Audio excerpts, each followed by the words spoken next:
I had to do that once too. I told you that story. Put down TT, our fox terrier, and I don't want to even get too far into this, but she was my mom's dog, or my mom was closest to it. But when the day came, and she was in the same thing, she was old, and we knew the time was coming. But when the day came, like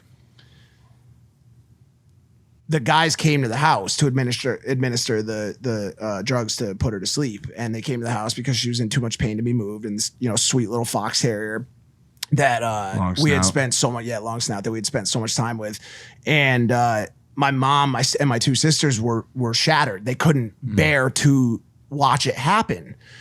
And I, as the only man in the household, because my parents are divorced, felt inclined that I needed to be there to actually watch it happen. And so I actually held her paw as they administered the drugs, and she went to sleep. And I'm telling this quickly because it is the saddest moment of my entire existence on this planet. Like, and I mean that. Like, you know my story of my low, but the saddest thing that I've ever had to do was actually hold the dog's paw and watch the life leave. And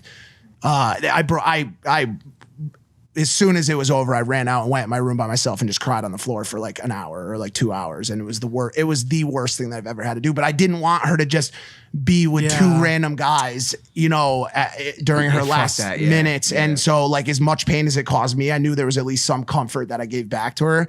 And I'm just like, my whole family, and me included, is just like really, really sticklers about dogs and like how they're cared for, obviously, by way of what I said earlier about the breeders.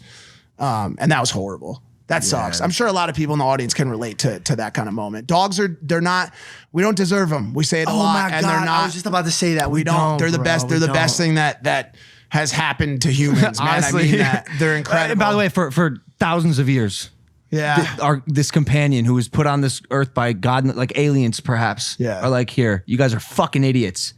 But this one thing will make you not as dumb. Take this creature. And it's just this little dog, 4 legs, most. Except the ones with the wheelchair in the back. Yeah. The older ones. Yeah. It's weird too because I always see the memes about it. It's like they're not with us for a lifetime, but each and every one of them affects us for like our entire life. I saw this TikTok. Oh, this fucked me up. It was sad music and it was this little. Can we fuck? It was this little pug, big old eyes, just tongue out, like looking like this, and it's sad music. And it said, "I may only be with you for a part of your life. But for me, you are my whole life." Right. Oh! Yeah. There you go. You nailed it. Yeah, it's fucked up, man.